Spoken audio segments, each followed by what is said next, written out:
If your track record's trash, are you surprised that nobody likes the person you're with? I think. Who's the problem here? It's you.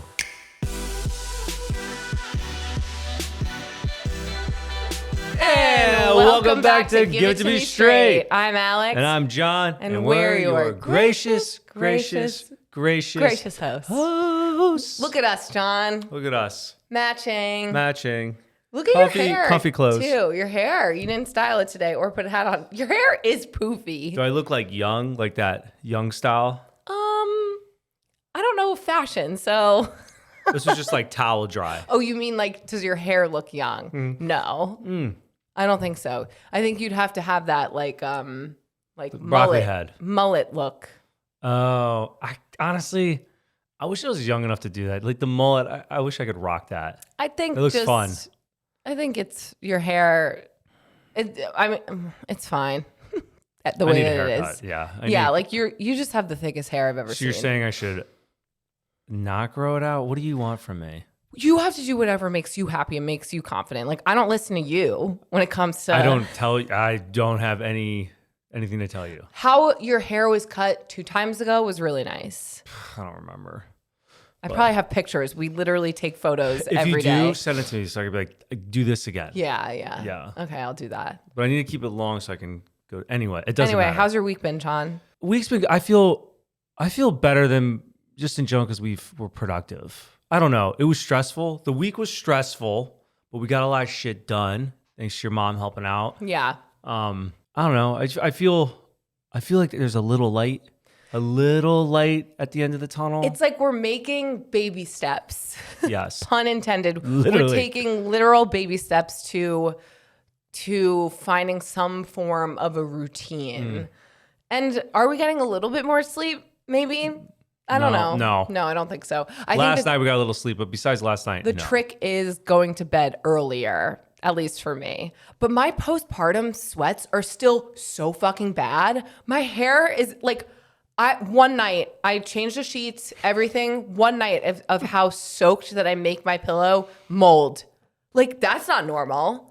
She goes, "Is that mold?" I'm like, "No, I think that's just your makeup." You're like, I think that's just like the stain from like your hair tie. That was your makeup. No, I don't wear makeup to bed. Well, sometimes. I don't know. I haven't worn makeup to bed. I wash my face every night. I haven't worn makeup to bed since I was a piece of shit. Yeah, back in my party days. Oh my gosh. And so I'm like, this isn't my mascara. I didn't know mold grows that quick. Or like mildew. That's disgusting. So yeah, now I'm like. So we need to put we should put it in our room. Maybe this will help her. We have it in the nursery, which. No, that's a humidifier. Because I thought so that you want your room moist. I think. Oh my God, we don't know anything. Maybe this is what our problem is. But anyway, my head, I like just soaked in disgusting. So I change my pillowcase every night now and I put a towel down. It's so gross. So that's fun. That was fun. Yeah. Why are we wearing matching outfits? Oh yeah. So I wore a beige set when we went upstate. People were like, "Where's it from?" And then the brand sent us this new set. And we were matching. It's called, I don't want to mispronounce it, but it's Lunya. Lunya. Yes. So comfy, cozy. And because I feel like we're getting into the holidays, we were like, let's do a foresty green and we'll match, like matching PJs. I'm not like a huge fan of like matching, but why not? Why not whatever. Today? Because I don't have green. I like green. Yeah, no. And this is the coziest set. It is very comfortable. A little big though for me because I should have got a medium. Well, I ordered it for you. So Speaking about sizes, now that I have had your mom and my mom and then your mom talk about my weight to me. Did I say on the last one what my mom said when I picked her up from the airport? I don't think so, or I don't remember. You could have. When I picked up my mom from the airport when she came to visit, like last week or 2 weeks ago, whenever that was, she looks at me and she goes, "Wow. Your eyes look like they're sucked back into your head." Wait, didn't you say that someone commented that on a video of yours where they were like, the bags on his eyes couldn't get deeper? Oh, yeah. But my mom said that. She's like, "Did you lose weight?" I'm like, "Yeah, I guess." Oh, this is about weight, not the fact that like you have no life in your eyes. Or that too. Or I'm just dead inside. Because to me, your mom's comment like is saying that you're tired, not that you've lost weight. Well, your mom's comment to me today was, she's like, "John, are you okay? You look skinny." I'm like, What the fuck? My mom has literally, and she'll listen to this, the amount of times that she's told me I look malnourished. I'm like, number one, the life is being sucked out of me. What do you think, Jed? Look at our fridge. We have nothing in our fridge. No food. So guys, wait. We did actually hire my mom to not only come on to help with Lucy, because we were like, we need more help. So like, let us pay you because it'll make us feel better about so I won't feel bad being like, taking advantage of your time. But we also asked her to cook for us. Like, please. We just don't have the just time. For dinner. Just for dinner. And just a few nights a week. Yeah. Because we love cooking, but we find ourselves getting to the end of the night and we just like want to order in. And I don't want to get into the habit of just ordering in. I mean, we haven't. I'm still cooking. I know, but we're not happy about it. No. And it's like I'm not shitting on your cooking. What? It's just like last minute meals. It's stir fry stuff all the time. But I don't want to eat that late. It's like 8 o'clock. Now I got like agita and shit because I'm old. That's so true. We're laying in bed and John is like, I have had so many Tums. Oh my God. I'm crushing Tums. Falling apart. I'm crushing it. And then in the morning when like Lucy wants to like when we like take her out of the bath and I put her on my chest, like the last like 45 minutes of our sleep time in the morning, I'm like, I could feel the food going up my throat because she's just pushing down on my chest. Oh my God. I don't know. Yeah. Maybe I have something wrong. Well, when you did get a colonoscopy, they told you to lay off the hot sauce. That was like 3 years ago. Okay. I'm not putting that off the hot sauce? Kind of. I'm not crushing hot sauce anymore. You probably, but like, let me go back to what your mom said. So your mom tells me, she's like, what are you like? Are you okay? I'm like, and I actually have lost weight. I am down to my wedding weight. Yeah, but that's muscle mass. Which is crazy. We're losing muscle. That's why I'm not lifting like I was. Whittling away. Yeah, like my legs have never been, and I want to have thick thighs. Like I pride myself in having strong muscular legs. They're literal twigs. I'm like so disgusted. Now we're the same size. Exactly. I don't know. I probably can't squat. Give ourselves grace though. Yeah, like, we're trying. I'm still working out every day, and you're working out for the most part every other day. But we're getting enough steps in every day. That's the other thing. I don't have enough strength. Like I'm too tired to lift weights. Like I'll just go on the Stairmaster and just play on my phone, mindless, because that's all I got. Lucy feels like 8,000 pounds in the middle of the night when you lift her up. She's a unit, which a beautiful is something unit. I actually wanted to talk about, and I feel like new parents and parents in general probably have these thoughts because I got drinks with my friend Danielle the other day and we were talking about this, where your intrusive thoughts when you have a baby just take over. Like I am holding her and I walk by the stairs and there's like the banister. In my brain, I'm like, I hope I don't throw her over the banister. Or like if I'm going to the car, I'm like, I hope I don't smack her head up against the door. Like I've just envisioned these things. Do you think that's like a defensive mechanism, like for your body to like know, like pay more attention, make sure that this doesn't happen? Or like when I'm walking down the stairs, I'm like, don't slip and drop and put her head first. Yeah. But I envision it happening, and then I like end up holding her tighter, and I'm like, what if my reflex was to just toss her over? What? That's like intrusive thoughts. Like when you would say like, we'd grab a knife out of the dishwasher and right there. Like, what if I just stabbed him in the back? I know, because I've thought about that too with Kobe, where like I'm feeding him and I'm like, what if I just like bonk you in the head with your bowl? I think the same thing about Kobe. Like at night when I'm petting him, what if he just turns, just fucking rips my face off? Oh, like if he chooses that. That video, you sent me. I saw another person talking about it. About their dogs attacking their kids. Yeah. Kobe 100% thinks that Lucy is just a squirrel. Like her noises are of a small animal. And so I love Kobe. I don't think that he would do anything, but like nobody thinks that their dog would do anything. Not for nothing, dude. I don't know how people are going to feel about this, but it doesn't matter if you had a dog for 10 years or 1 year and you could trust a dog, it's still an animal. Right. You have to watch your animal around your kids. Your kids are fucking with an animal, like getting in their face, petting them, whatever. And like, especially if your dog's older. Either way, it doesn't matter. Like you need to monitor that situation at all times. Yeah. So I just feel bad. I feel bad for that family. I feel bad for that girl. I hope her stitches heal. And it's just, I think everyone needs to do their due diligence. Just having a kid, you just have to be 100% alert 100% of the time. Always. Keep your head on a fucking swivel, man. A swivel. A swivel. This episode is sponsored by Minky Couture. You will never want to buy another blanket again. And I am so serious. Once you've had a Minky Couture blanket, everything else feels like sandpaper. True. It is just like so buttery smooth. We also, every time we take Lucy's updated month photos, we put her on a Minky blanket. They're so soft and luxurious. It's like cuddling with a cloud. And listen, I've tried a lot of blankets. I've purchased them from all of the places. Nothing, and I mean nothing, compares to a Minky. They have the biggest selection of colors, sizes, and patterns out there. Whether you want something neutral for your living room or a bold print that screams main character energy, they have it. And they're the creators of the original Hugs blanket, a stretchy, plush, double-sided blanket that actually hugs you back. I didn't know a blanket could give you emotional support until I met this one. What I love more is that Minky Couture is a female-owned business started by a mom who just wanted to give her daughter a little comfort during a tough time. And they give back in such a big way, donating over 30,000 mini Minkies to NICUs across the country every year. That's awesome. So yeah, it's not just the best blanket ever, it's comfort with a cause. Go to softminkyblankets.com and use code STRAIGHT for 50% off all full-priced items. That's softminkyblankets.com, code STRAIGHT for 50% off the blanket that's about to ruin every other blanket for you. Give the gift of Minky this holiday season. And this podcast is also sponsored by Clean Safe Products. You ever look around your house and think, how did it get this gross? Yeah, same. We got a baby, a dog, and me, which honestly might be the biggest mess of them all. Facts. Our couch went from cozy cream to mystery beige in about a week. Enter Clean Safe Products and their green mitt kit. The easiest way to make your fabrics look brand new in 5 minutes or less.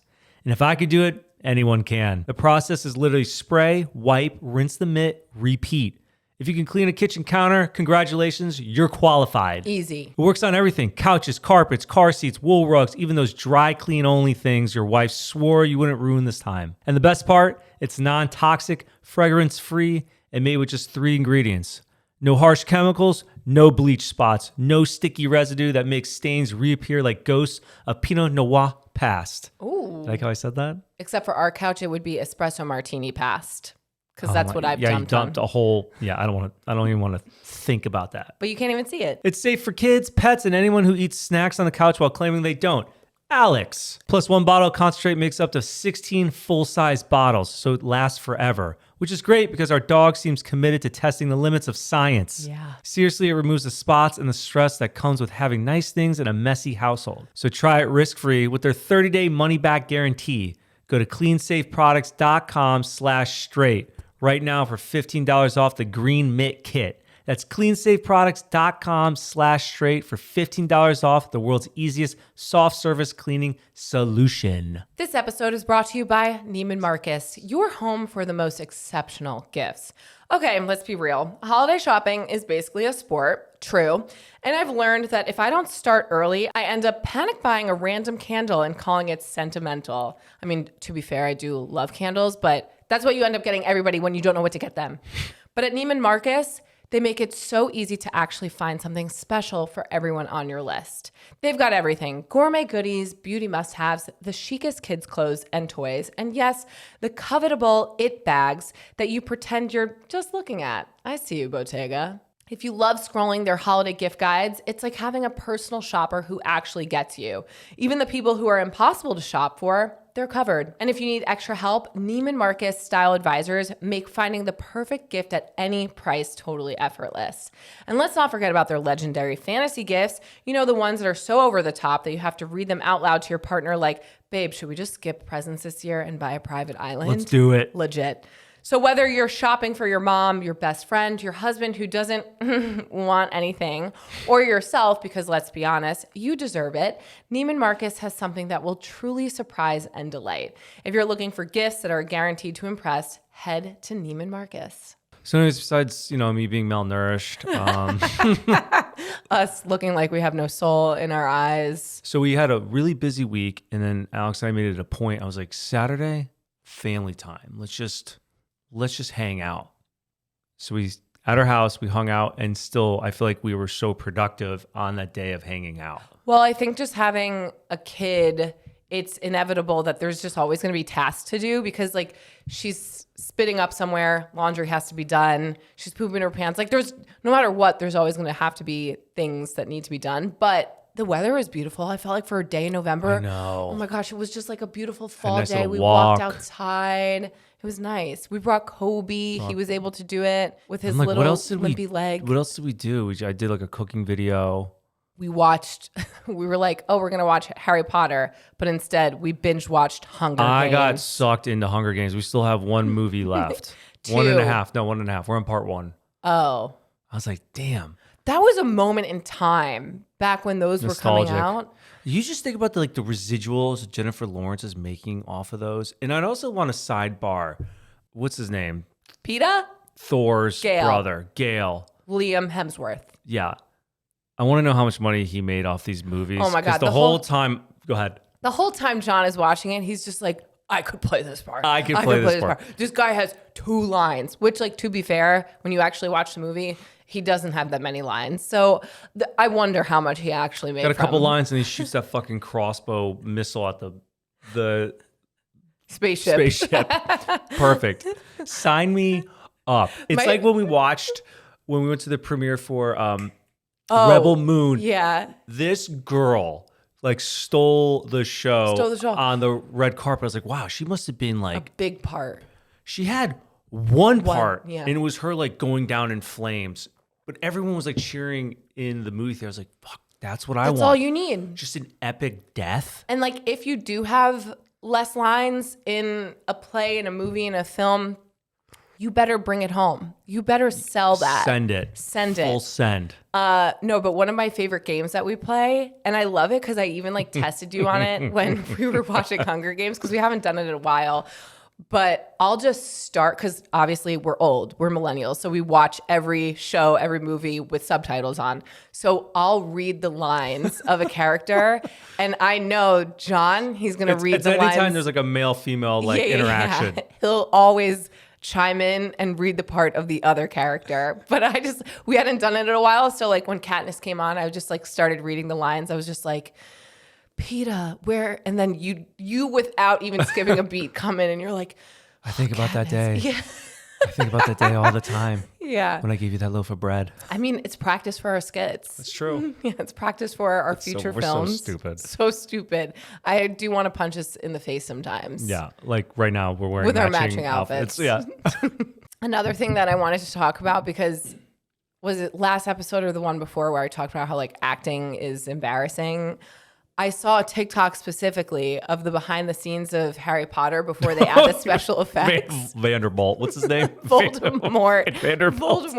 And there's nothing more embarrassing than doing special effects. For any superhero movie. It's dead quiet. But any superhero movie, if you think about it, like Spider-Man or any Avengers, you're doing these magical acts and you're pretending the whole time. Avada Kedavra. I think it's different for guys because Imagination Land, G.I. Joe's, all stuff when we're kids. You're just going back. You're going back Girls to the day. too. What do you mean? I know, but superhero movies princesses, witches. What do you mean? Fine, both. But I just think I could see me getting into it no problem. My niece literally last year, her glitter dust that she was throwing all over me and me pretending that I'm a princess glitter fairy. That's true. Our brains all go there. Yeah. But I just think that acting is tapping into your childhood where it's all make-believe. Acting is reacting. I mean, that's true too. But I just had to point that out that from the one acting class we went to. When you think about movies now, just remember none of those special effects were there. They added those in after. And these people are just running around with sticks. What other movie were we watching where I was just this is really embarrassing? It probably was something in the Hunger Games where things are happening. Oh, you know what it was? It was in the second or the third one when the monkeys are running around and Finnick. Oh, you're talking about for Hunger Games. Yeah, Hunger Games. I just said that. And he's fighting off the monkeys. And I'm fake. Who? Yeah, where are these just animated? Yeah. His face was so concerned and he was so focused. Well, if it's old school CGI, they probably had people in green outfits playing the monkeys. Because Planet of the Apes, or I was going to say Avatar. You have to make up this whole this whole world in your brain and believe it. Jurassic Park, Avatar, all these movies, Planet of the Apes. So you know what? Maybe you're a better actor. Because I couldn't do that. I think you could think about it. If someone's working on a project, they're probably solely working on that project. Like the guys in Planet of the Apes, they had like a special trainer who like practiced walking like an ape, and like that's what their focus was doing that and like talking like, oh, hi. I feel like the movie Planet of the Apes, you get there. You like I don't want to say don't enjoy, but like have a problem with, because when we lived in LA, every time people would come visit, we would go on that hike in like close to Calabasas where they filmed Planet of the Apes. That was like our go-to hike. It's where MASH was filmed. Yeah, what was that hike called? Oh God, I don't remember. It was near Calabasas. But it was so beautiful. MASH was filmed there. MASH and Planet of the Apes. Because no, the old original Planet of the Apes. Oh. Because their town was made out of like styrofoam, whatever. But they left it there for like years, and it just kind of like started to dissolve naturally. Yeah. One other thing that happened, I'm part of a book club now. Okay. What book are you reading, John? The Big Short. Is that for real? Watch the movie. So is it a book club or is it a movie club? Yeah, it's a book club. We talked about The Big Short, how like everything happened back in 2009. Yeah, you're like Cliff Notes. Like, that's so great. It was really important. So we all, a group of guys got together. I'm glad you went on your book club meeting last night, because you didn't do my turn down service for bed. But I did also want to point out that when you have been doing it now, it's been earlier and earlier. Like the other day I went in at like 3:30 p.m. It's because I did the sheets, because I made the bed. So I was like, I might as well just turn it down. I was like, is this guy for real? He's not giving me chocolates anymore. That was a one-time thing. Only I'm sure for the podcast. You were like, I'm going to do it on Monday night. Yeah. And then now turn down services at 3:30. Sometimes you're like, I'm going to go to bed. It's 6 p.m. I'm like, all right. I have not, since like she was 3 weeks old, gone to bed at 6 p.m. Just go to sleep or I'll put you to sleep. But Kobe has chosen his favorite because he follows Lucy around, maybe because he does want to eat her, like we were talking about earlier. He follows her around? Like, yeah, wherever she is, Kobe is. And maybe that's what it is. He's waiting for her to... Dogs are like pack animals. They'll just go wherever. He's putting himself to sleep now. Yeah. He's probably shot at night because she's screaming. So he's like, I'm going to bed. I know the other night she was sleeping. And this is what I also wanted to say. We were talking about the little wins the last episode about like getting a booger out of her nose. I almost feel like we need to keep the booger in at night so I can hear her booger whistle, because I can hear her breathing. When she has clear nostrils, I don't know if she's alive or not. Like, it's too triggering for me. I get so close to her and I'm like, I can't hear her if she's breathing. And then I'll like put my hand on her, and because she's so swallowed up. Well, you poked her in the nose and woke her up. I know, because I had to make sure she was alive. I'd rather know that she's alive and breathing than just leave her there. Imagine? No. She's fine. She's a champ. She's I'm good. not taking any chances. I'd rather hear her cry than hear that booger whistle. I swear to God, that is the most triggering sound. That and like Kobe licking his paw. I feel like we need to leave the booger whistling at just at night, at least for me, so that I can hear torture for her. No, it's not. Unless she's like crying and complaining about it. She hasn't said that it bothers her. She hasn't said? Oh, okay. Yeah, she hasn't told me that it bothers her. Your mother-daughter connection? Yeah, she would tell me. All right, anything else? Anything exciting? Nothing? Kobe, it's shedding season, and the other day I brush him, and the amount of hair that is just exiting his body. That's it. Cool. We're getting him groomed this week. Hopefully, I reached out to a mobile grooming company, and if they're not going to give you the time of day, go to the next one. I know. Anyone that's like not giving you like that service. She was like, I'll send you the schedule, because I was like, cool, like what time? And she was like, I'll send it to you a week before. And now it's supposed to be in 2 days, and I still haven't heard from her. Weird. And like I've reached out, and she's like, I'll send it to you. I'm like, okay, if I'm sorry for bothering you. Some people shoot themselves in the foot, like with their own companies. Like, you need to be on the ball. Too busy and like you don't need my business. Fine. Doesn't matter. Does not matter. When we had weddings and we booked out on weddings, you were never rude to a client ever.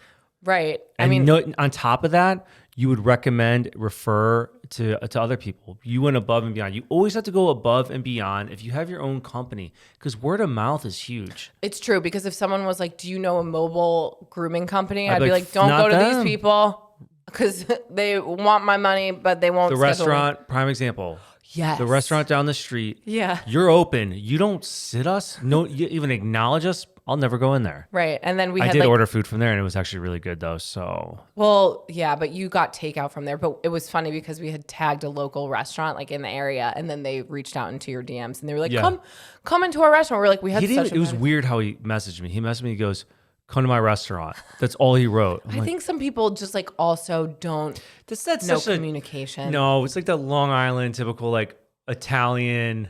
Like, I mean, the guy's probably like come to my restaurant in his 60s. Yeah, but like don't try to strong arm. Act like you're like. That's how you would text. Don't be rude. Back in the day, like that's how your messages were. You literally said, "Come meet me, or it's over." For a date between us, you did. You said, Alexandra, meet me at Milk Bar at 1 p.m. So my Italian came out. Or this relationship is over. And I was like, is this a threat? I'm so turned on right now. And it worked. You know, don't listen to me, whatever. That just rubbed me the wrong way, that's all.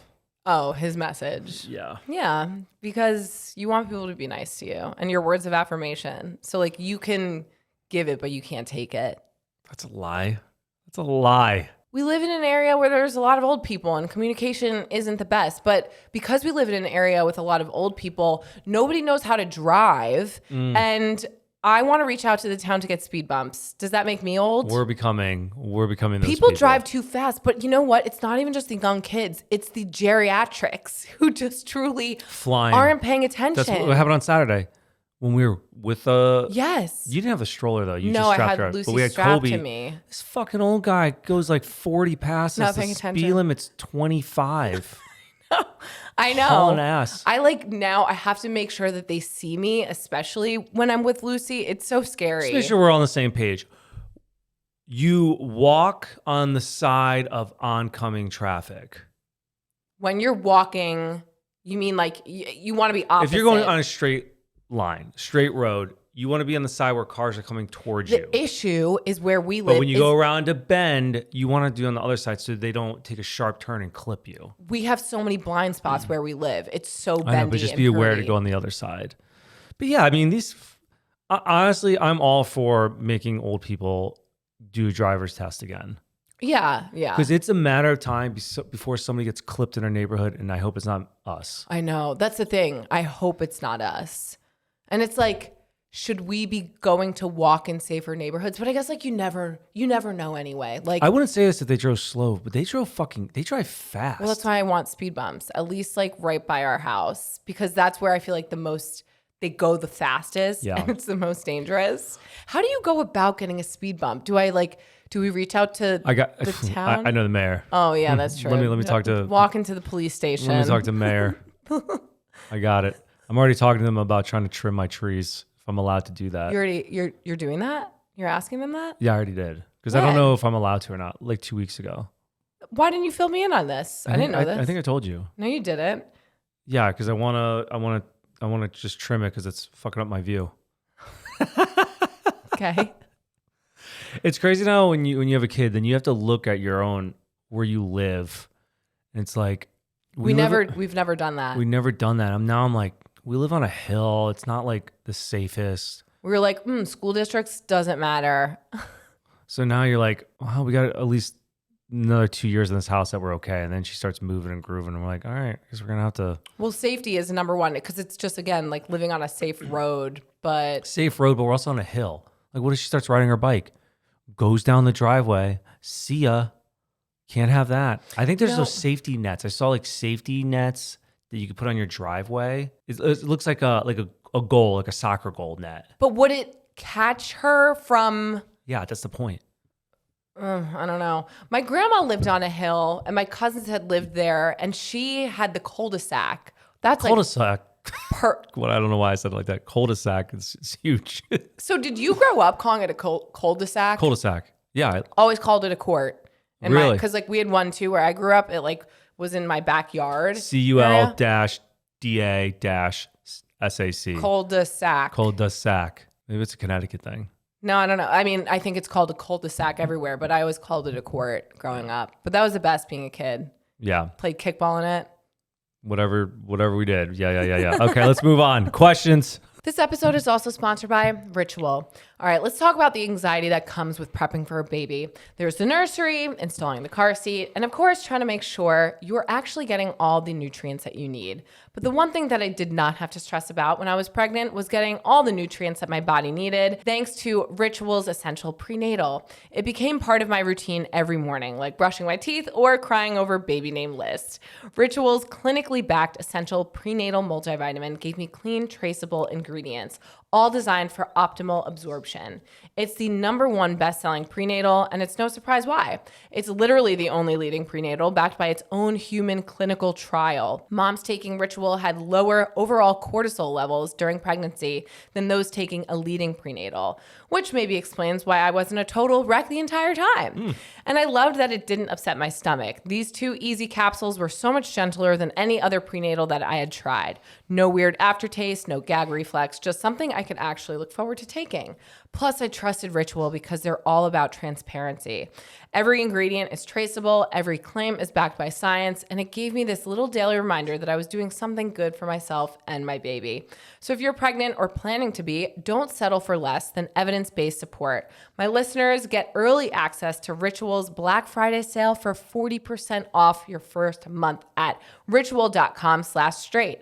That's ritual.com/straight for 40% off your first month. Don't miss their best sale of the season. This podcast is also sponsored by HelloFresh. All right, let's talk about my cooking journey. Love. Also known as John trying not to burn dinner while filming it for the internet. You're doing your best. Thank you. I appreciate that. Lately, I've been leveling up thanks to HelloFresh. Yeah, the #1 meal kit in America that delivers fresh ingredients and chef-crafted recipes straight to your door. But this isn't the HelloFresh you remember. It's bigger, healthier, tastier than ever. They've doubled their menu. Now you get 100 options every week with new seasonal dishes and recipes from around the world.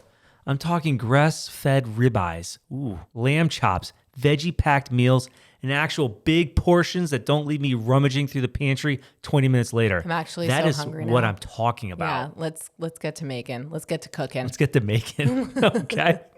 The meals are crazy good. One night it's classic beef chili. The next it's honey glazed pork tenderloin. I'm drooling. And somehow I look like I know what I'm doing in the kitchen. Alex literally walked in the other night like, who made this? And I said, your husband, the chef. And for the record, 91% of customers say they feel healthier eating HelloFresh. And apparently 3 out of 4 parents say their kids eat more veggies with it. So I feel pretty good feeding us a well-balanced diet. Honestly, the best way to cook just got better. I use it and you should too. Go to HelloFresh.com/straight10FM right now to get 10 free meals plus a free breakfast for life. 1 per box with active subscription, free meals applied as a discount on your first box. New subscribers only, varies by plan. That's HelloFresh.com/straight10FM to get 10 free meals plus free breakfast for life. This episode is also sponsored by Cowboy Colostrum. Figuring out what supplements to take feels like trying to solve a murder mystery. There are clues everywhere, but no real answers. I've spent years trying to guess what my body actually needs, and somehow my gut just still feels off and my energy is meh. Not because of all the lack of sleep that I'm getting. Then I found Cowboy Colostrum, and it's like nature said, here, stop guessing. If you don't know what colostrum is, it's the first milk mammals produce after giving birth. I gave it to Lucy. Didn't know. Oh, wait. Oh, yes, my God. Remember? Yeah, I do know that. I collected it from my You still boobs. have some in the fridge. Yeah, and then when she gets a little baby acne, I rub it on her face. Don't do what I said. Only listen to your doctor.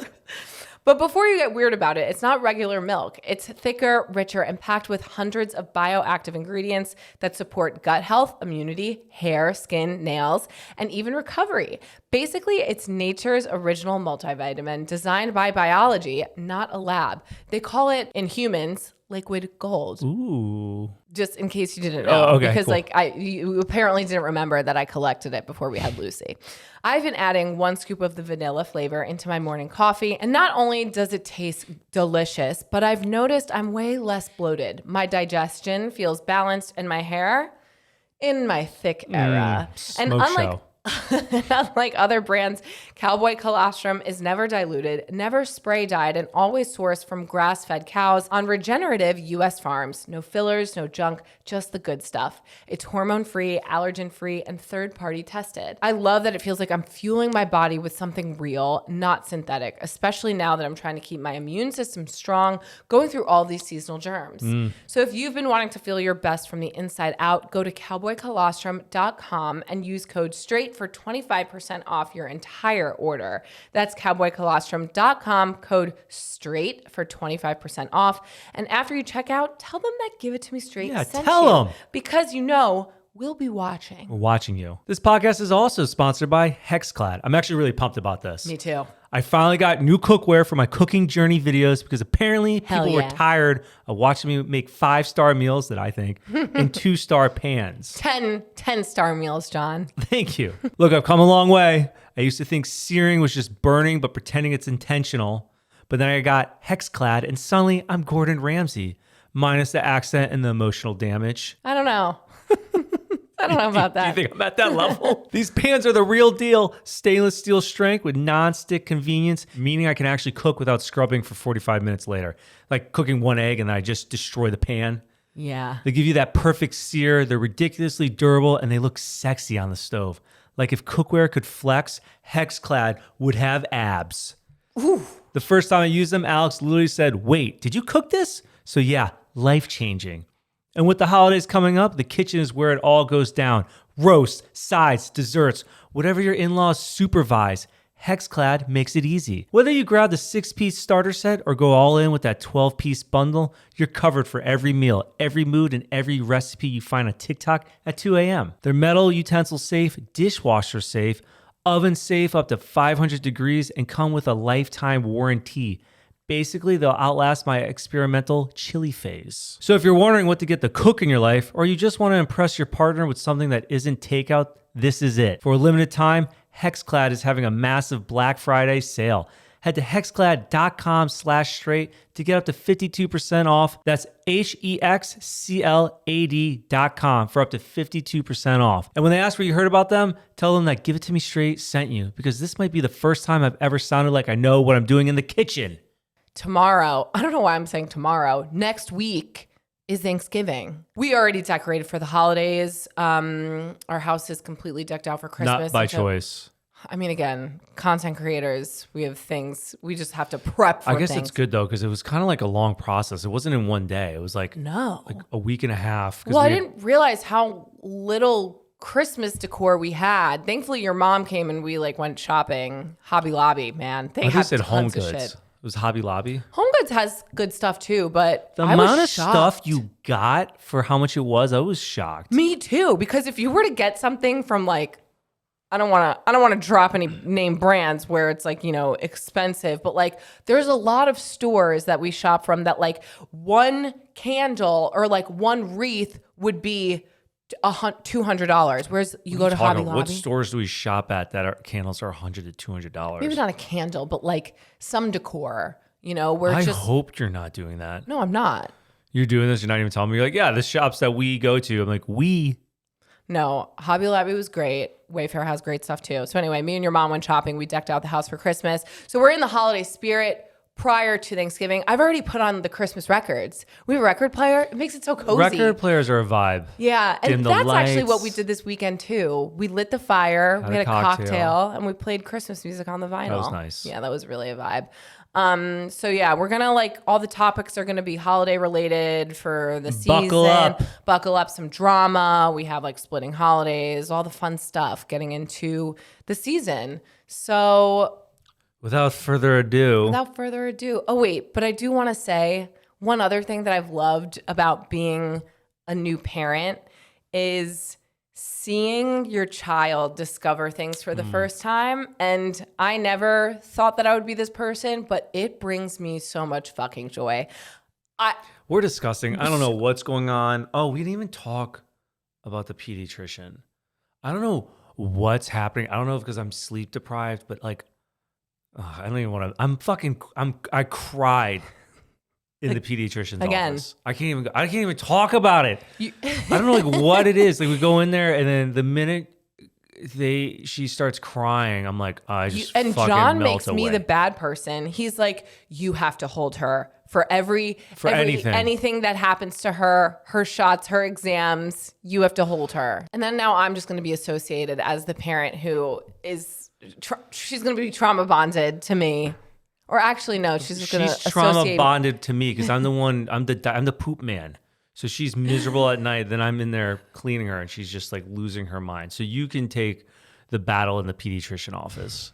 Poor thing. But I can't do it. I'm like, at first I go, I got this. And then the nurse is like, all right, now do you want to do the shots and stuff? I go, nope. I give her to Alex. And then I turn the other way. Yeah. And your eyes were completely full with tears. Then I pretend like I'm reading or doing, looking. You're like, oh, let me look at this chart about poop colors. Yeah, I know. I'm like, oh my God. Lock it up. I don't know. I'm just like falling apart. And then I was like talking to my sister. I was like FaceTiming her and telling her about it. And then I started like tearing up on the phone call. She's like, what is she? She's like, you're falling apart. I'm like, I know. I don't know what's going on because I love this little peanut so much. I know. She's so cute. It's disgusting. It actually is painful to my heart how much I love her. Like, again, so what I was saying is that she discovered the lights in our kitchen the other day, and seeing her find so much happiness in the lights, like she was just laughing at them and smiling at them. And I'm like, holy shit, I feel so much happiness and joy from watching you find this new discovery.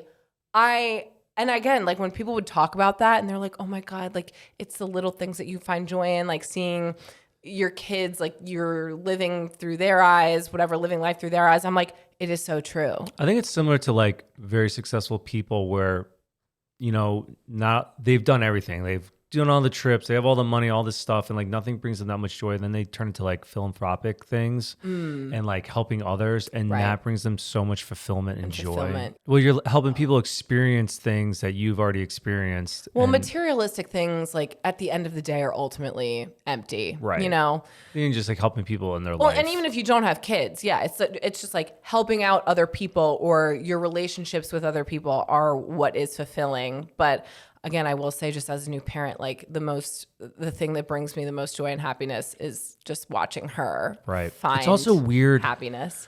Doing things like, and remembering like your parents doing it for you. Like I'm the dad now. Like I put that star on top of the fucking tree, which looks like shit. That was the shittiest North Star, whatever we have up there. You did your best. It's on a coil. What am I supposed to do? So I'm wrapping the fake tree branches around this coil. Well, maybe if we got a real tree, it would like work a little bit better. Probably. Which we can't. You know why we can't? Because we already have fucking bugs in our house. Oh, yeah. We need to get into questions, but like we also, where did these flies come from? I don't know. It's cold out. Why are the flies alive? I don't know. Flies alive, yeah. Flies alive. I said right. But seriously, I've killed so many of them, and there are always more. Is it that fucking plant? I put it outside because I was like, I don't know if it laid a nest in there. We'll get like a bug exterminator next year. Because our house, there's too much going on. We have a lot of bugs. Yeah. If it's not the millipedes or the centipedes. If I start seeing big spiders, I'm done. I feel like I did fumigating see this whole house. I don't know. Whatever. There's going to be bugs no matter what. But unfortunately, we are not those people who like take the bugs and put them outside. No. We have been doing that with the ladybugs. There's a lot of ladybugs too. I don't kill ladybugs. You can't. No, because they're special. Isn't it funny that like just based off of the look of a bug? No, it's not off the look. It's not off the look. Ladybugs are good luck. I also don't kill crickets. Right. Because it's bad luck if you kill a cricket. We've had a praying mantis around our house all season. Don't kill a praying mantis. Yeah. Because doesn't ladybug, like, don't they have a meeting to like the afterlife or something? I don't know, but that's my point. Is like it's all based off of your superstitions, the marketing around these bugs. You know, like maybe if we just watched James and the Giant Peach. I was just about to say the ladybug from James and the Giant Peach. But like, there's also a spider in that, and it's like she can go. She's a queen. No. So sometimes I think about that, and then there was also this poem about like killing small things just because you see them, and it's like I hope the reason why you didn't kill I don't know. I'm fucking it up, but there's a poem about like being discovered as like being a little creature. That makes me sad. I know, and it is. It's like, I hope that the reason that I die or don't die is just because you saw me. When I was a kid, we used to like we'd make like a dirt pit, and we put all these ants in there. Oh my God, don't tell me, and some roly-polies. and they would just battle it out. So that's like the kid version of dog fights. That's really, you could go to jail. No, that's like if you did the fish, the Chinese fighting fish. What's the difference? Because that's illegal. I know, but you're still... Ants and roly-polies, I don't think there's any claws on ants and roly-polies. Just because they're little? They're just insects. Because they're bugs? I don't know, because like fish... No, it's kind of rude though. That's my point. There's probably like a PETA thing. Just because they're little doesn't mean their lives are less important. And here's you and I. Well, I'm not hitting the flies. You're killing them. Oh my God. So when we were growing up, Jen and I, if we got like good grades every Friday, my dad would let like Jen... Did I ever say this? Jen can get a fish because she had a fish tank. And I can like rent a video game. Blockbuster? Of course, Jen always got A's and I kept failing. You're not playing any video games. Jen would have to get Is that why you love video games now? Because you were deprived of them as a kid. So Jen would always get A's. And initially it was like, you have to get A's too. Then it was like, you have to get B's. And now it was, you have to get C's. C's got degrees. Just so I can, because the amount of times we went out and like, I would just watch Jen get a fish and I didn't get to fucking get a game. You're just so sad. One time I switched it up on everyone.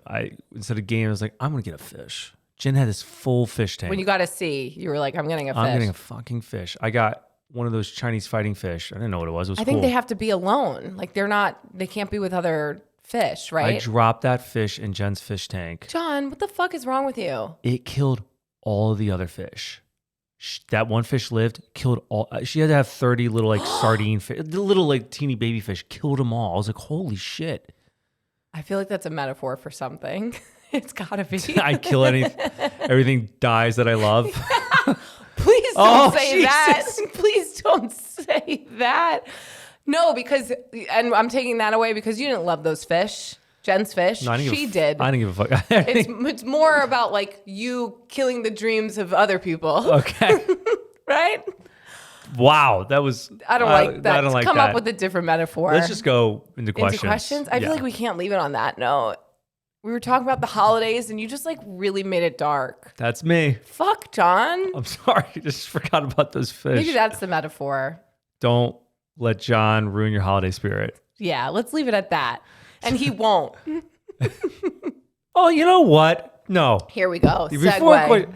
Alex. Typical Alex. We started dating because the first time, now we're talking about Thanksgiving. The first time you met my parents was Thanksgiving. No, it wasn't. You literally think the wrong timeline. First time you met my dad was Triangle Beach Music Festival. John, first time you met my mom. Can you listen, this is the timeline of our relationship. We met in the winter of 2016. We started officially dating in the spring of 2017. So I met your dad in that spring when like the weather was getting warm. I met your mom also that summer at Meme's birthday. Someone's birthday. At my parents' house. Correct. It was not Thanksgiving. With all of her sisters. But that Thanksgiving, no, that was another party. I came over to your parents for someone's birthday party.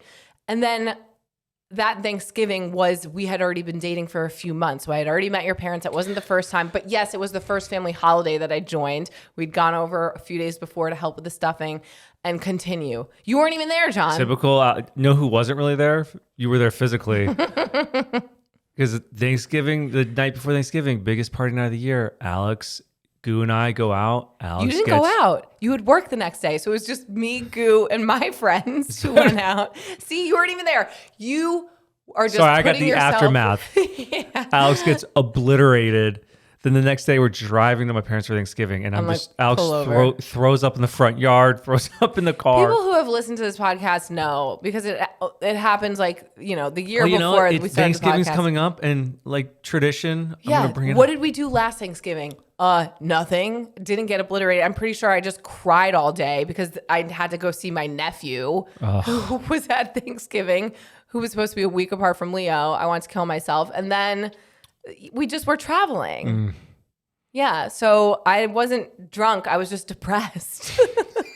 And then the year before that, I haven't been in party mode for years, John. So I don't know. Any cool Thanksgivings we ever had? Thanksgiving Eve. Oh my God. Maybe we go out this Thanksgiving Eve. One Thanksgiving in LA. We bring it back. Our managers list, we had Thanksgiving with our managers' families. Oh, that was so nice. Big family event. As soon as I get there, I eat one thing. I have to take such a shit.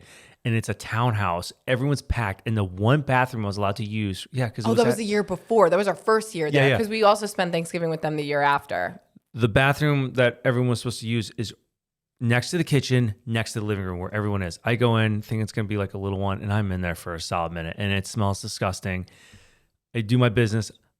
I close the door behind me. I look, everyone's talking, and across the room, their grandmother, who's like 90-something, is in the corner, and she's staring at me. She knows. Glaring at me like, how could you take a shit on this blessed day? On a holiday like this in a home, and she's never looked at me the same because you're not a family member. I'm not a fan. And then I actually, anyways, okay, let's go. Moving in. You're moving on. Number one, but you're the one who keeps segueing because you want to talk about my ratchet past. Get over it, John. I threw up one Thanksgiving. Okay, that was it. It actually happened 8 years ago, and you won't let it go. No, because it was back-to-back Thanksgivings. No, it yes, wasn't. the one before that, you also got really drunk, hungover. That is a lie. It was only one. You just had PTSD. One with my family, but the one before, you were pretty trashed at too. It was only with your family. When did I see you that other Thanksgiving? Okay. Mm-hmm. No. I'm actually let's go. Let's get into it. No, because I don't remember the specific dates. You also thought that you were there with me going out with Goo and my friends that night, and you weren't. So you obviously the pot calling the kettle black. Your every brain, story I say, you're like, I was there. I've never claimed I was there. I just like to tell the story. Roll the tape. I just like to retell the story because you're a bad storyteller. How do you retell a story when you weren't there? That doesn't make any sense. Because you tell me the initial story, and then I'm like, okay, I could put this story together better, and so then I tell it better. I never say I was there. I'm like, so this is what happened to John. Okay. But for you, you're like, I was there. Oh my God. I don't care. Let's go on to questions. Question number one. But for real, it was only that one Thanksgiving. You win. Question number one. My boyfriend and I have just moved in together, and we are spending the holidays separately. He wants to spend it with his dad and his siblings, and I want to spend it with my parents. I feel a bit disappointed that we aren't spending it together and that he would rather spend it without me. Are my feelings unreasonable? I'm assuming we will always spend Christmas apart because he said he always wants to spend it with his family, but I just feel like it should be slightly different now that we've moved in together. What would you guys do? What was the conversation? Did you say, hey, this year we can go to yours. Next year we can go to mine. Like, what? You're leaving out. What a fucking stupid question. You're leaving out half the conversation. Did you guys have, what was it? Right, because you said you also want to spend it with your parents. So it's like. Seems like neither one of you are, it's both of you are selfish. Right. So what would I do? I would have a conversation. I would say, hey, spending the holiday with my family is important. And it seems like it's important to you too. Shall we swap each year? What should we? Here's a thought. Yeah, it sounds like you just have to have a conversation. That's what we would do. Next. Triggered. Next question. Our son will just be 3 months at Thanksgiving. My wife and I usually host. I told my mom this year it would just be immediate family because of the baby. We would happily host, but just my mom, my brother, and his wife and son, and our uncle. Usually we invite about 5 other adults and their children, but this year with the baby, I do not want to open up the invitation because sometimes they invite others as well. Again, usually no problem, but with cold and flu season and this being our baby's first Thanksgiving, we just want it to be small. Well, now my mom wants to host so she can invite all of those other people. I said, that's fine, but we just won't be going. She's upset because my brother still wants to go to our house, and she says we could just come for dinner and baby wear so no one has to hold the baby. Am I the asshole for not wanting to go? No, just say no. Just say no. When you have a kid, like your number one priority becomes their safety and like making sure that they are okay. Whose mom is it? His mom, it sounds like. If push comes to shove and you're not trying to like get in this massive fight, if your wife's comfortable with it, be like, you guys have your Thanksgiving or do whatever, and you can just swing by for like a half an hour. If you yourself. Oh yeah, without baby. Anyone, just swing by, say hello, and come back. First off, number one, your mother should be so accommodating and understanding that you don't want to do that. It's not about her. It's not about everybody else. Especially the fact that you have a new baby. Like if people don't respect She's that, had babies. Well. You were her baby. You think she wouldn't get that? Back in the day, kids didn't get as sick back in the day. Back then, it was different. Everything was different. They knew better back then. Everyone just had polio back then. So I think that you're not the asshole for not wanting to go. You are putting your family first, and that's what you should be doing. You should, yeah. But if you want to give her a little compromise, you could just do that.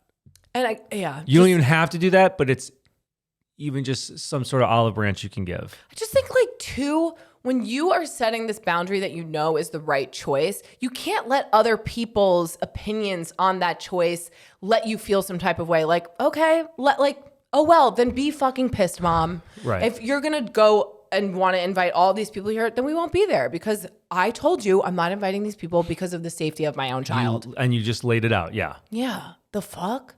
Next question. I've hosted a family Christmas gathering every year since my grandparents passed away to make sure the tradition stays alive. My sister, who is married to an abusive man, used to attend with her 3 boys every year and respect my boundary that he is not welcome.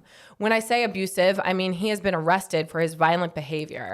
Now that we are looking for dates to plan the family gathering for this year, she has put her foot down in saying that if he is not welcome, then they will not be attending. Bye. I, who has given him many chances in the past, am holding firm that he is not to be in my home. I respect her decision to stand by her husband, but I feel like I also need to respect my boundaries. Am I the asshole for essentially letting the tradition die on this hill? If someone is physically abusive, there should be a hard line there. What are you talking about? Even if they're not, and it's just someone who you don't feel comfortable having in your home around your own kids. No, draw the line. I can relate. There's several people who I'm like, you're not welcome in my fucking home. Yeah. And I just won't. That's my boundary. If you want to invite them to your home, so be it. If you want to host, so be it. And then we won't go. Or like, I will just go where I feel comfortable. But like bringing people who you don't feel safe with or near around into your peace with your family, not okay. And you have every right to draw that boundary. So no, you're not being the asshole for letting the tradition die, for keeping your home safe. Then you have some family member who's an idiot. I'm like, well, they're not that bad. Like, shut up. Yeah, again, because I feel like the amount of times that like, yeah, I won't get into it. Next question. Protect your peace, protect your home, protect your kids. How do I tell my husband I don't want to spend Christmas Eve with his family? We've always split the holidays, his family Christmas Eve, mine on Christmas. But this year, our 1.5-year-old is way more aware of the fun Christmas than last year, and she has a bunch of cousins her age on my side. Christmas Eve is so fun for that age and the anticipation of Santa. On my husband's side, the next youngest kid is like 14, and though I love seeing them all, I'd love for my daughter to enjoy the fun of Santa with her cousins. The issue is his side doesn't do much for Christmas Day, so it's hard to swap. Thoughts? I think once you have a kid, your kids is your priority. So I get that. And I would compromise by doing a different holiday, like with his family then. I get that though, because it makes sense. Like if there's a bunch of kids, and how long do you get that Christmas cheer and spirit for a child? I don't know how long that lasts. So do it while you can. And your husband should get that because it shouldn't be about him. Mm-hmm. Well, I also do think that you can still, you said that you've always split the holiday, his family on Christmas Eve, yours on Christmas. What if you alternate those every year? She's like saying that was a hard line, like he didn't want to do that?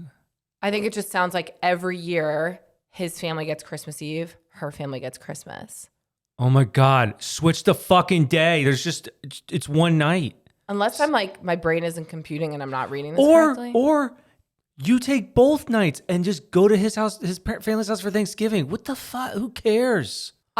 I think ultimately too. What's best for the kid? I don't know, because or stop by, like it's a whole day. I don't know. That's do you guys live close? True. Yeah, because I mean, granted, you could run into an issue where it's like 4 Christmases and you end up like burning out because you're like running around town trying to make everyone happy. But like you have to do what you want to do. And I do think that there has to be some type of compromise. Like I've seen a lot of like discourse about how like we're in a season of life where like a lot of people are just like me. I'm not going to do anything that's like inconvenient to me because it's like not what I want to do. And it's like you do want to spend time with your family members because you want that reciprocated. So if you end up having to split the day by like appeasing your family on one of the days and whatever, just like can't you make both happen a little bit? No, what's fucked up about that movie now that I'm thinking about 4 Christmases? It's like they had to stop at each place individually. But if you notice at the end of the movie, like they're all fucking together. her side. Remember, like when they got in a fight, her and Vince Vaughn, she goes to her dad's house, and it's like her mom. But her mom doesn't go. I think it's like just her sister. No, they all go. Yeah, because she's there with her hubby, because he's there too.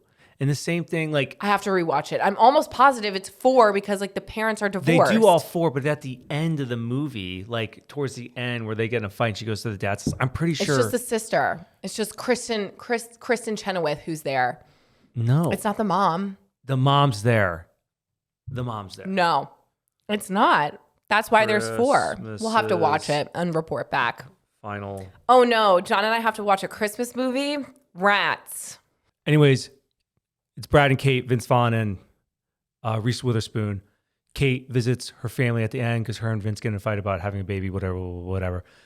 And we know the whole family's there. Her mom's there, her husband, they're opening presents. I'm almost positive. John, we gotta just watch it. But what I'm saying is, we just gotta watch it. It's kind of annoying that the family. Today's a great day to watch it because my mom just texted me that it's snowing. So we gotta wrap this up because I want to show Lucy what it is and, and tell her about it. The moral of the story of what I was saying is, it's annoying that every family made them visit them, and at the end of the movie, it's like they all were together. I'm like, bitch, you made me fucking. But they're not. They're not all together in the end. That's the point of the movie. Is that it's all separate. I'm telling you, John, they're all separate. Why would... I'm like, Dad, you're such a rat. You made me go to all these places and then we're all together at the end. Would have to get fired if they literally had them all together at the end. That would make no sense. His whole side was together. Her whole side was together. Well, her whole side was together. I'm moving on. Next question. Am I the asshole for not wanting to spend money on my mom's husband's Christmas present?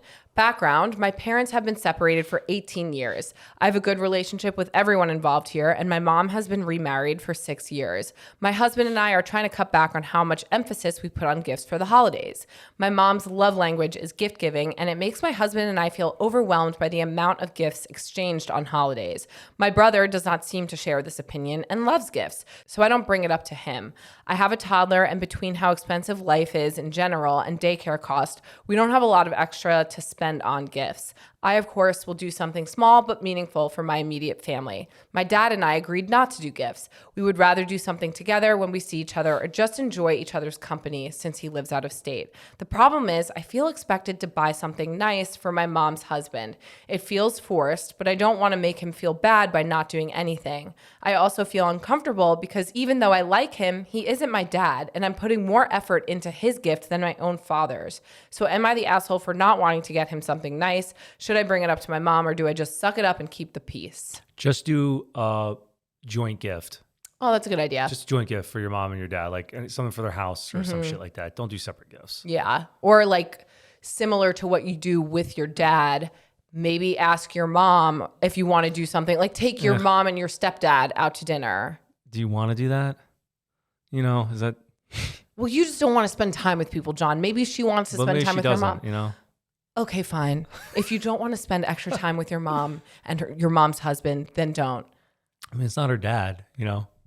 I'm not going to call you daddy, okay? I'll call you daddy. I have my own father. I have a dad and I still want to call you daddy. Gross. I have 2 daddies now. Ew. Next question. I have a sister who is 6 years older than me. She's always made questionable dating decisions that I don't agree with. She's already been married twice and she's currently in her late 30s. Here we go. I've never given her my opinion on the guys that she's dated because number 1, she's never asked. And number 2, she has been known over the years to be overly sensitive about any kind of criticism. She's been dating this guy for a year now, and she recently moved in with him. To no one's surprise, he's not great. Nothing scandalous, but at our family dinners, he just looks at his phone. When he does talk, it comes off annoyed and aggressive. I love my sister, but I hate having to spend family moments / holidays with him. Is there any way to approach this topic with my sister without causing an all-out fight? No. Am I the asshole for not inviting my sister to do things I normally would because I know he'll show up? No. Everything's no here. So that's on her. Don't date a piece of shit and then expect people to like that piece of shit. Perfectly. Cause and effect. Perfectly said. If your track record's trash, are you surprised that nobody likes the person you're with? I think... Who's the problem here? It's you. I think that that's like the number one takeaway is don't date someone and expect other people to like them when they are an unlikable person. Like, why should other people have to tolerate your shitty decision? You don't like my feedback, so I won't give feedback, but I won't put myself in the same room. I won't put myself in a situation that I don't want to be part of. So you'll get my feedback in a way of physical distance. So you're not the asshole for not inviting your sister to do things because you know that he'll be there. Because you don't want to be with him. No. You can invite her. You can make it very clear. Just inviting her like, hey, girl spa day, you know? Right, but it's not like, hey, girl spa day, and then your trash piece of shit boyfriend. But if it's like a holiday that you're hosting, you know what I mean? And then, or like a wedding, for example, let's say like you're getting married and you're like, I don't want your boyfriend to come. I wonder if it's like a family thing, I can imagine the parents being like, just invite them. Right. No, but do you think that there is a way to approach a topic without causing a fight? What's annoying is like parents trying to keep the peace. You know what I'm saying? But now being a like parent, keep the peace. Like don't you want your child to like not be with someone who's a fucking loser? Of course, but again, you could lead a horse to water, but ultimately you have to like they have to choose that on their own. But what about the other child? Like with the position that you're like, I would feel personally attacked if my parents were like just the peacekeepers. Like, how does that make me feel? I fucking hate this person, and you're telling me that I need to be put in a situation where I need to spend time with this piece of shit? Well, that's not what's happening. Do you care about where I feel? That's not what's happening here. But you don't know that. It might be because you know it's a family event, and there's gonna be pressures from the family to be like, just keep the peace, or not because they don't like him just as much. Yeah, but they might not, but they have more skin in the game because you're just like making up scenarios here, which is like I know what you love would to happen because I know it would happen. It happens all the time because people want to be like I'm peace person. What's the word I'm looking for? Middle ground. Like I'm chill. Like I'm Switzerland. Yeah, I'm Switzerland. No, you shouldn't be Switzerland. No one be Switzerland. I mean, I love Switzerland. Fucking hate their food. Yeah, not great food, but like great roads. Not a single pothole. Yeah, that's true. Beautiful. You see their taxes returned. We talked about this. Everyone has a bunker. A bunker? What does that mean? In case of like a nuclear war. Way. Yeah. It talks about there's enough bunkers for everyone in the country. Because they started doing during World War II. What? Yeah. Where are they? They're in the fucking mountains, Al. Switzerland's in the mountains. No, I know, but like, what do they look like? What? Bunkers. Doomsday bunkers. I want to fact check that. I feel like, is that for real? Yeah, that's for real. Okay. Next question. No, I mean, it depends on the emotional bandwidth of your sister, if she can handle criticism or not, but it sounds like she's overly sensitive. And so at what point do you just like not say anything to protect your own peace? Because like just getting it off your chest for the sake of what? Just don't be around this person, you know? Do you think someone that's overly sensitive correlates with like low self-esteem? I think sometimes if someone is overly sensitive about something, it could be related to the fact that like they feel vulnerable, like they know that what deep they're down doing is like, or that their decision is not the best one, and they feel like they have to justify, and so they're sensitive about it because you're like, you don't know me. They feel like they have to make justifications for their actions, or like because of, you know, the other person who they're dating. And it's like, you're only overly sensitive. Like this struck a chord with you, but why? Let's unpack that.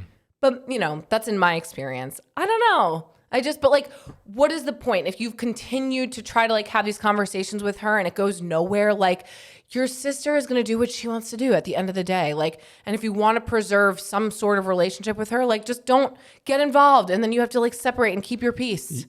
No, that's going to tear the relationship apart. You not inviting her because of him. No, I just mean doing things to avoid hanging out with him to keep your peace. But Sure. Again, like unless he's abusive and, you know, your sister's in a bad place, like, yeah, of course in those situations, like you have to speak up and be like, this is not okay, yada, yada. But when it's just a piece of shit and like you guys you don't like him as a person, your sister does for whatever reason. Good luck. Yeah, good luck. Next question. My father-in-law is continually mad about the plans that his son's families make for the holidays, stating that it is ridiculous to let your nagging wives make the decision. We all rotate holidays between everyone's families. One year we're with my husband's parents, the next we're with mine. Regardless of the rotation, he is mad about it every year. My husband has tried explaining the purpose of the rotation to his dad, but he hardly cares to listen and responds by saying that my sister-in-law and I are controlling and trying to force our in-laws out. I'm sick of being talked poorly about by my father-in-law and want to put my foot down. How can I do this without causing World War III? You're not going to teach you old dog new tricks. You know what I'm saying? I was waiting for you to call this man like Bilbo Baggins or whatever. What did you say? It's such a stereotypical like old man. Right. Like, dude, you're not going to change any of Who these. cares? Just keep doing what you're doing. Yeah. And Honestly, you're definitely going to be winning if you really want to piss this person off. Just be like, yeah, I don't give a shit what you're saying. Exactly. I just keep doing what you're doing. That's probably because he's probably got like this man hierarchy. Like, listen to me, I'm the patriarch of this family. Can't believe that you guys are listening to your stupid wives. Yeah, cool. Well, you could stay home, Bill. Yeah, you're not invited. Yeah. So enjoy Christmas enjoy alone. Enjoy a can of beans with your Coors Light. Yeah. I think you're fine. Again, you don't like. Yeah, it sucks to be talked about poorly. Scrutinized but if you're not doing anything wrong, let the man be miserable on his own. You know? Is he still showing up? What do you mean? Begrudgingly, like to his own holidays? Yeah, by himself. Yeah, I think no. To their like, are they still inviting him?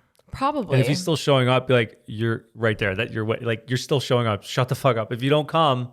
Bill, what are you contributing to this Thanksgiving dinner? Are you cooking? Are you doing the dishes? Did you plan anything, or are you just showing up and like yapping away? Oh yeah, on the couch. Shut the fuck up. Shut up. Just tell him that. Hey, Bill. He's bringing regret. That's what he's bringing. He's bringing that bad vibes, and that's not what we want this holiday season. Mm-mm. Anyway. This is just the beginning of the holiday drama that we're getting into this Can't wait to see what gets stirred up. Next few weeks. Do you want to hear a secret? Yeah. It's not a holiday secret. It's just a little one. My husband isn't the only person I've had sex with, and he doesn't know that. I lost my V card to my husband when I was 15, and we later broke up when I was 16 for a year, during which I had a boyfriend for about 8 months. My ex and I only had sex a handful of times, and I took my ex's V card. The relationship ended because he cheated on me, and shortly after I got back together with my now husband. We're in our mid to late 20s, and he still doesn't know. Who gives a shit? You were, well, I don't want to be like you were 5 when you had sex. I was 16, 17. You were teenagers. I feel like anything before 25 is like null and voided. Yeah, like your brain, and why haven't you told him? Who cares? If he like were to hold that against you too, I'd be like, grow the fuck up. Yeah. Who knows though? People and like, maybe it's a religious thing, and he would be like, you tainted hoe. Your brain's not fully developed. Just use that as an excuse. I didn't know what I was doing. Yeah. Anyways. Rex, you never remember a rec, do you? What do you mean? My rec is what I'm wearing. Ah. No, but I'll come up with another one. No, that's good. That's your rec. No, yeah, I love this set. My rec is a time management thing, which I've noticed I've been doing a couple times. When Lucy is asleep in the bassinet and like you're working out or something, I'm like, okay, to get a little bit ahead, I do my ab routine. Oh, okay. That's what I'm saying. Like time management, like do what you can when you can. I did not think that you were going to say your ab routine. I thought that you were going to say something that was like maybe actually productive, but like I get it. Like that's productive because that takes away at least like 20 minutes in the gym. Yeah. But like you don't cut that into your gym time. Like you just do other things still longer. No, I don't. I leave. Really? Or I don't sprint as hard. Like I'm not rushing through the whole, I'm trying to kill myself. Got it. I guess that's true too. Like I do try to make the most out of like her sleep time. Like even if she's sleeping on me, I'll do some lunges around the house, get some things done. At it, yeah. That's why I like to wear her, because I feel like she sleeps longer on me than she does in the bassinet. And so I'm able to do so much more. I know we should probably not make her sleep so much, but anyways. So wait, your rec is just time management? Time management, like, working out like core, like do your abs. Because do your abs. Like, man, I feel great that I got that done. Right. I feel productive. Then I like, More time during the day. So it's just be productive, people. That's John's rec. Be productive is my rec. Guys, like, subscribe, email, comment, do all the things. If you want to follow us, you can find us everywhere. Give It To Me Straight podcast. If you want to send us an anonymous note, you could do so in our show notes or on our website. If you want to send us an email, you can reach us at hello@giveittomestraightpodcast.com. And that is it. We will see you guys next week. Ciao, ciao. Bye.